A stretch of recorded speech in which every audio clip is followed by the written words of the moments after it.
Que este 4 de septiembre Ajá. hay una decisión muy importante para nuestro país, que es aprobar o rechazar ya la propuesta de la nueva Constitución. Queremos entenderla en detalle, queremos saber qué diferencias hay con la anterior, y por lo mismo tenemos ya aquí con nosotros a nuestro abogado Felipe Rojas. Bienvenido, Felipe. Bienvenida, un súper aplauso para él. Sí. Gracias por la invitación. No, felices de poder ir desmenuzando de poquito, de menos a más, en realidad, como lo hemos hecho, cada punto de la nueva Constitución, de esta nueva propuesta. Claro, hemos hecho un especial énfasis las últimas semanas, ¿no es cierto?, con aspectos especiales de grupos excluidos. Hablamos de pueblos originarios, hablamos de mujeres, ¿no es cierto? Sí. Y hoy vamos a hablar de otro grupo que, además de vulnerable y excluido, es minoritario, que son los niños, las niñas y los adolescentes. Porque hablamos de minoritario. ¿Ya? El último censo, que bueno, tuvo varias falencias, no sé si se acuerdan, en Sí, 2017. claro. Bueno, uno que otro detalle, Claro. que no, de diferencias de opinión. Alguna información distinta. Claro, al margen de los errores metodológicos, señalaba que los niños, entendiendo por tales a los chilenos y otras personas de 0 a 18 años, ¿Ya? son el 24% de la población. Y es un grupo especialmente vulnerable porque, bueno, al menos en la primera etapa de la vida, la persona o el ser humano no puede subsistir por sí mismo. Claro. Requiere absolutamente de cuidados de otra persona, de un grupo de personas, sean familiares o no. Requieren de cuidados y ¿qué es lo que pasa? A medida que va creciendo, es importante no solo protegerlo, sino que reconocerlo como un sujeto de derechos, como una persona que tiene opinión, como una persona que a lo mejor tiene una opinión distinta a la que tiene el grupo que lo formó, que lo crió. Perfecto. ¿No es cierto? Entonces, vamos a hablar hoy día acerca de qué es lo que tenemos hoy día. Vamos a hablar de la situación ventajosa o desventajosa de la infancia en nuestro país y luego del proyecto de nueva Constitución que va a ser sometido a plebiscito voto obligatorio, ¿no es cierto?, el día 4 de septiembre. La Constitución actual, ¿cómo plantea, digamos, el tema de los niños? Para hacerle, digamos, la Atenderla, comparativa claro.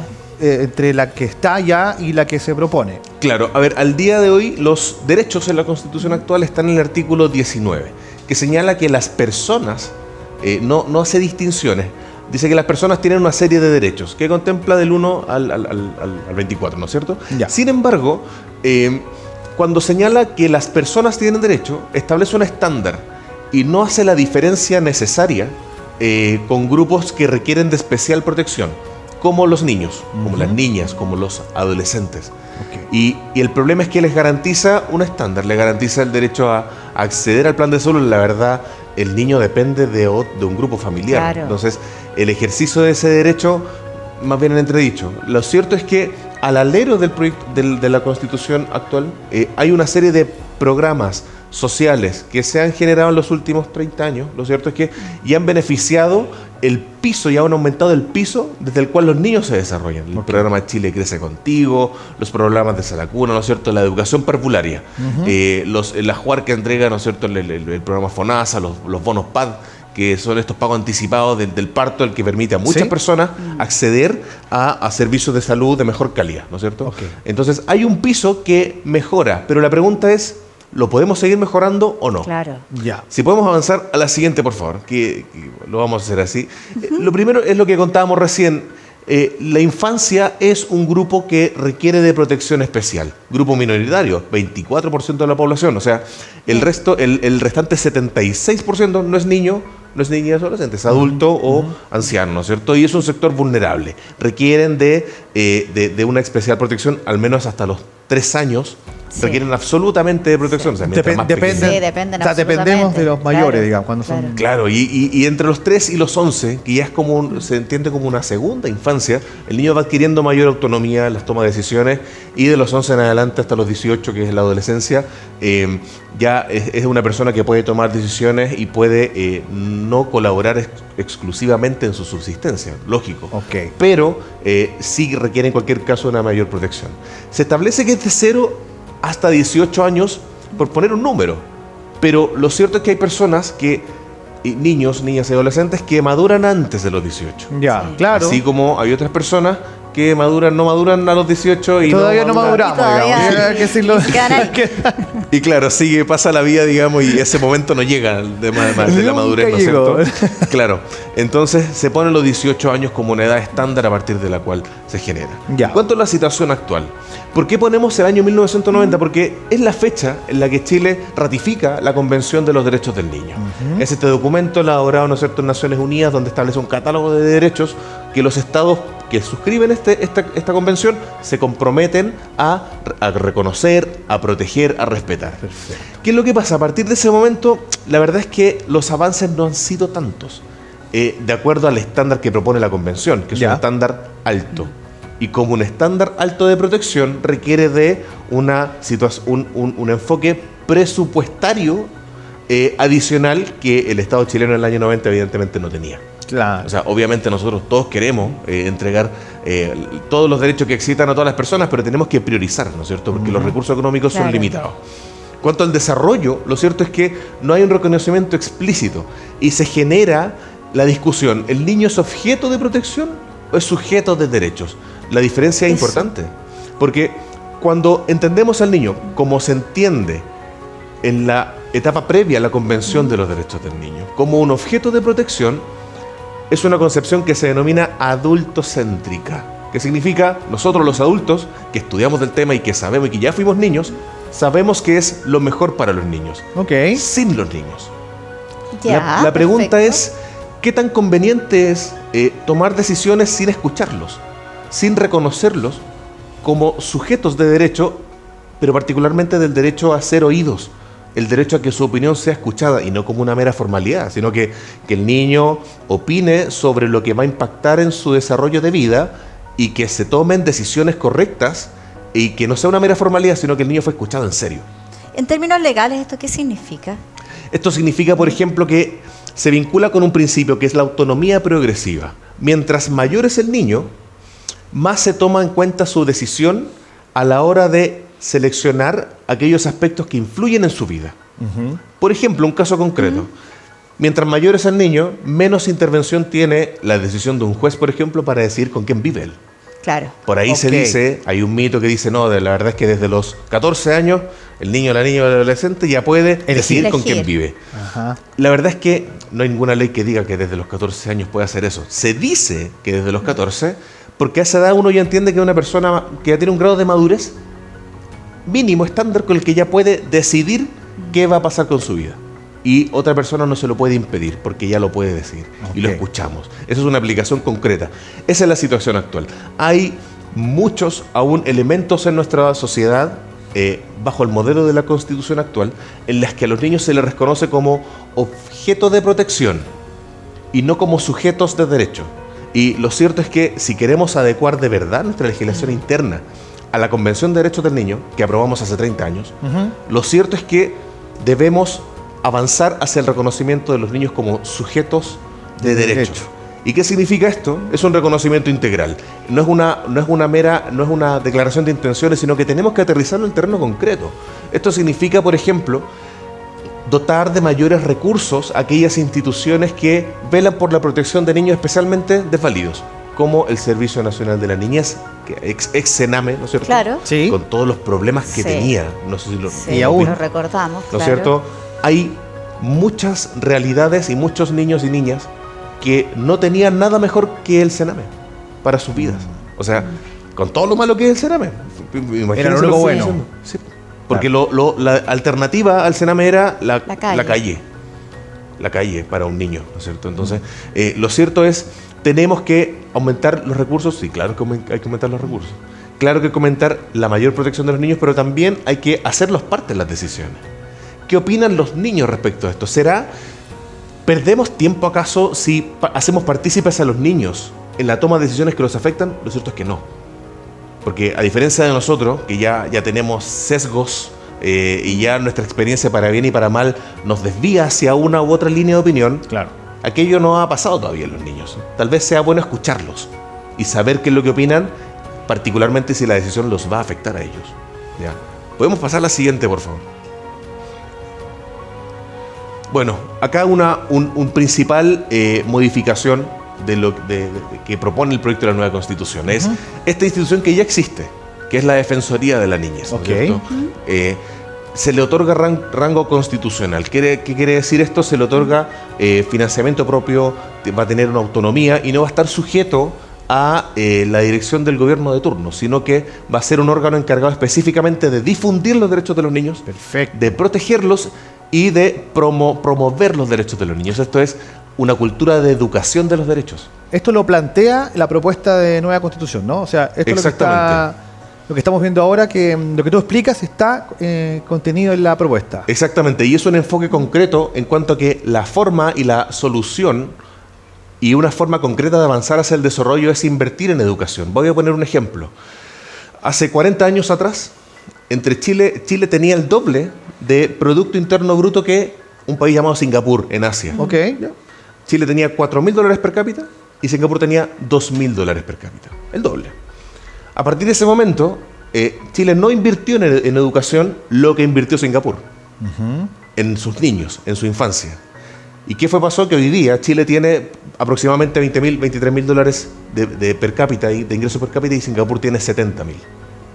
Wow. O sea, da la impresión, alta la diferencia. En un rango de 40 años, de 50 años, pasó de tener la mitad de ingresos a tener más del triple.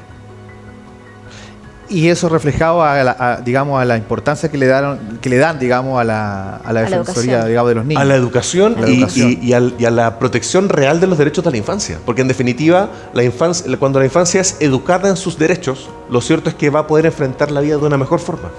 Y vamos a traer a la sociedad mejores ciudadanos. Vamos a hablar acerca de este tema de la ciudadanía. Si podemos pasar a lo siguiente, por favor.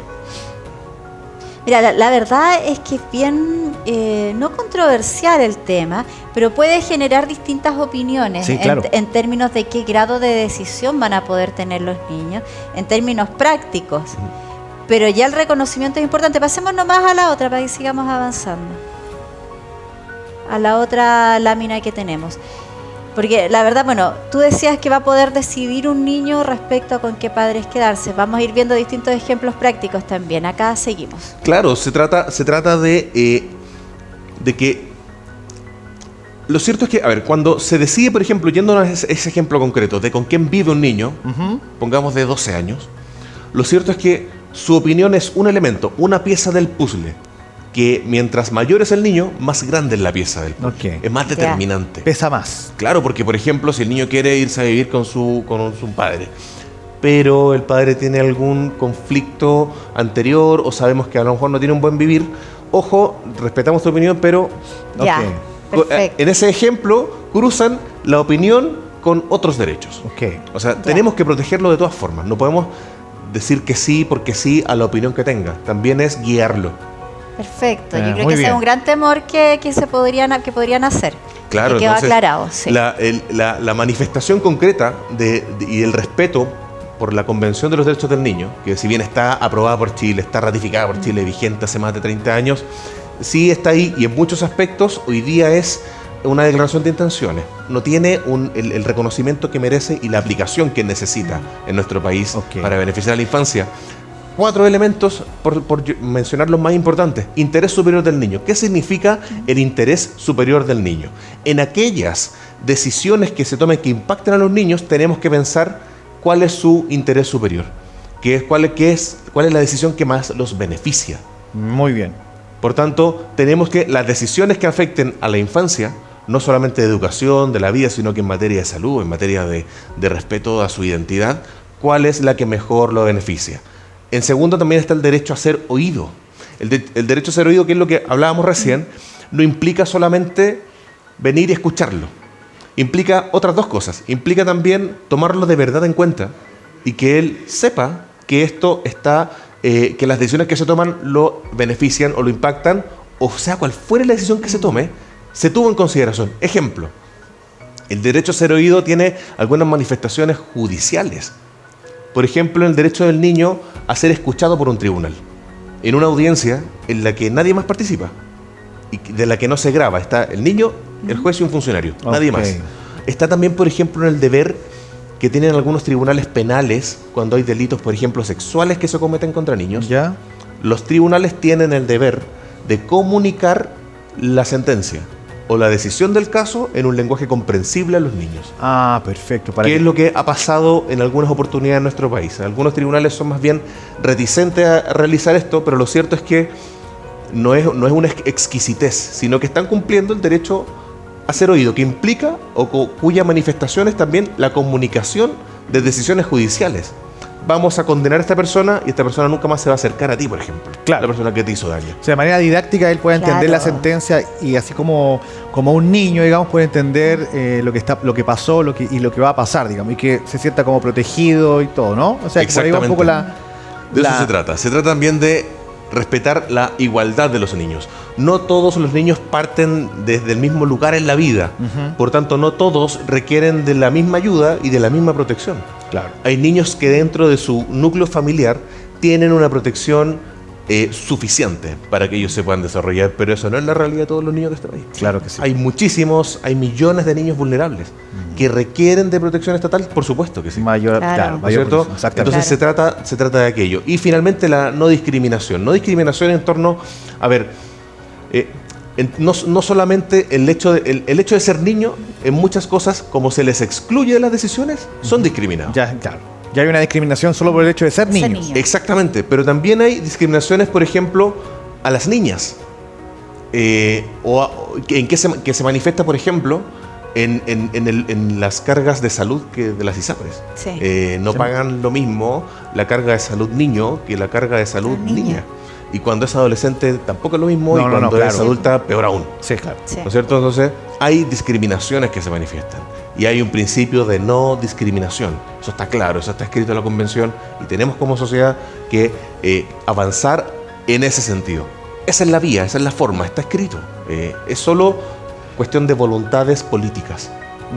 Eso está en la propuesta entonces. Exactamente, Ya. se respeta concretamente esto y hay una forma concreta. Se reconoce a este grupo vulnerable y minoritario que es la infancia. Se reconoce expresamente. Cosa que no está en la Constitución de 1980. Actual, ya. No está, ¿no es cierto? Y también se habla acerca de esto esa sigla significa niños, niñas y adolescentes. Ok. Ya. Niños, niñas y adolescentes ciudadanos. ¿Por qué lo planteo de esa forma? Pensemos lo siguiente. Bajo la lógica y en el texto escrito de la Constitución actual de nuestro país, del año 80, los niños, las niñas y los adolescentes no son ciudadanos. No lo son. No lo son. La Constitución dice textual, son ciudadanos las personas mayores de 18 años, que no hayan sido condenados a penas aflictivas, más de 3 años y un día en la cárcel. Ok. ¿No es cierto? Por tanto, excluye a los niños de la ciudadanía y lo equipara a los derechos políticos, que son los derechos de votar, Claro. de elegir representantes populares y ser elegidos en cargos de representación popular. Ok, los niños no pueden votar, pero no por eso no son ciudadanos. Claro. Exacto. Y si queremos de verdad adecuar la norma interna a lo que señala la Convención de Derechos del Niño, que aprobamos con tanta pompa hace más de 30 años, debemos extender la noción de ciudadanía y de titularidad de derechos a los niños, a las niñas y a los adolescentes. Es un desve, es un camino, es un punto de partida. No podemos... O sea, en este minuto son un NN en el fondo, no es un ciudadano, no lo cuentan como un ciudadano. Son personas, pero el hecho de no reconocerlos como ciudadanos responde a la lógica de considerarlos objetos de protección. Ok. Ya. Y la propuesta de la nueva Constitución incluye a que los niños sí son ciudadanos, o sea, está escrito, ¿no? Claro, La propuesta. avanza en esa lógica, en el reconocimiento de los niños como en su calidad de ciudadanos y como titulares efectivos de derechos. Perfecto. Y no de titulares de derechos en la misma intensidad que todas las demás personas, porque al margen de que son sujetos de derechos, siguen requiriendo protección. Sí, claro. Por tanto, Claro. necesitan de mayor, ¿no es cierto? Esto implica, por ejemplo, el tema de la participación. Participación de los niños en la sociedad, lo que hablábamos recién. Por ejemplo, se va a expropiar una plaza de juegos porque vamos a construir un paradero de buses. Ya. ¿Será importante escuchar a los niños Absolutamente, claro. en esa decisión? Tal vez sí. Tal vez sí, porque a lo mejor van a decirme, ¿saben qué? La verdad, no hay una sola plaza en voy a inventar, 1 kilómetro en la redonda. Claro. No hay otros lugares. Esto o estar encerrado todo el día en la casa, que fue lo que pasó en la pandemia. Sí. Que fue lo que pasó en la pandemia, donde la salud mental de muchos niños, niñas y adolescentes de nuestro país, del mundo, se vio tremendamente perjudicada. Sí. Porque no podían salir de sus hogares, porque muchas personas no tenían sino la alternativa de distraerlos, porque todos cargaban con sus propios demonios en la pandemia. Claro. Con el teléfono, quédate con el teléfono y no me hables más en todo el día. Eso les hizo un daño tremendo a toda una generación. Sí. Bueno, se están pagando las consecuencias también. Estos son puntos importantes de irlos entendiendo, irlos viendo, porque es lo que usted va a tener que votar en algún minuto el 4 de septiembre si aprueba o rechaza esta nueva constitución que estamos revisando. Claro, hay un elemento adicional o lámina adicional, no sé si la podemos pasar ya. ¿Una lámina más? Ya. Concluyendo, claro, el derecho a la identidad. El derecho a la identidad implica la autoconcepción de sí mismo, que se reconozca, ¿no es cierto?, la identidad de cada persona. Ahora, hoy día en nuestro país la Constitución actual no reconoce el derecho a la identidad. ¿A qué se refiere específicamente, Felipe, esto? La identidad, pensemos, la identidad no es solamente definirme por mí mismo quién yo soy, sino que es también toda mi serie de características que me convierten en la persona que yo soy. ¿Ya? Por tanto, no solo mi origen, no solo mi orientación, no solo mi lugar de nacimiento, no solo mi familia, sino que el conjunto de todas aquellas informaciones que me transforman en la persona que yo soy. ¿Ya? Esto hoy día en nuestro país no está reconocido. Pero ¿quiere decir que no exista? La verdad es que no. Esto existe. Pero existe gracias a que está en la Convención de los Derechos del Niño. Claro. Pero no hay ninguna norma interna que lo consagre expresamente. Y pensemos en manifestaciones expresas del derecho de la identidad. Vamos a aterrizarlo con un ejemplo para que sea más claro. Pensemos, por ejemplo, en una familia, en que el padre quiere adoptar al niño de su esposa, que no es su hijo biológico. Claro. Ok, ya. En ese procedimiento, lógicamente, no solo va a transformarse él en padre del niño, sino que el niño va a pasar a ser su hijo. Por tanto, la pregunta es, ¿va a afectar su identidad? Por supuesto. No solo va a afectar su nombre, sino que va a afectar la paternidad de esta persona. Y que el niño se sienta hijo de esa persona, porque eventualmente en ese instante se sentiría hijo de su padre biológico, ¿no? Entonces, claro, finalmente se genera un choque. En estos procedimientos de adopción, donde el niño a adoptar es hijo de uno del cónyuge de la adoptante, se denomina adopción por integración. Y en este procedimiento sí o sí se tiene que escuchar al niño. Claro. Tenemos que saber qué es lo que él va a opinar, porque nada menos que se va a cambiar la identidad de quién es su padre. Claro. Y en este minuto, como está la ley, en este momento eso no sería escuchado el niño. El niño sí es escuchado. ¿Ya? El problema es el siguiente: los mecanismos para que los niños sean escuchados, la verdad es que tienen ciertos, son insuficientes por lo siguiente. Existen las curaduría. La curaduría es un abogado o una abogada de una institución pública o privada que representa a los niños en el juicio, que habla por los niños en el juicio, cuando el niño por su edad o por su grado de madurez no puede hablar por sí mismo. Okay. O si por cualquier motivo se ve imposibilitado o si no quiere hablar. Porque el derecho a ser oído implica también, implícitamente, el derecho a no hablar. Claro. No es una obligación de hablar. Si quiere comunicar o no, digamos. Exactamente. Claro. Puede también no ejercerlo. Bueno, estos curadores, lo cierto es que están totalmente colapsados. Y hay no pocos juicios en nuestro país donde se toman decisiones que inciden gravemente en la infancia, en que nadie los escucha, en que nadie participa en representación de ellos porque no dan abasto. Claro. Por tanto, un primer elemento donde una difusión y promoción correcta de los derechos de los niños se tiene que manifestar es en aumentar la dotación de curadores, donde estas personas y estas instituciones, que suelen ser clínicas de universidades, las corporaciones de asistencia judicial, pueden representar debidamente a los niños. Porque hoy día no es que no lo hagan porque no quieran, es que no pueden. Claro. La dotación de personal que tienen está muy preparada para realizarlo. Pero si el día solo dura 24 horas y solo pueden participar en 5 audiencias al día y tienen 10, van a quedar 5 casos, 5 realidades, 5 niños, 5 familias sin la asesoría necesaria. Y se puede arribar a una decisión errada contra el niño. Toda la razón. Oye, informaciones importantes también, necesarias. Y usted que está en su casa se preguntará, ¿por qué estamos revisando esto con Felipe, nuestro abogado aquí en Tu Conexión Matinal?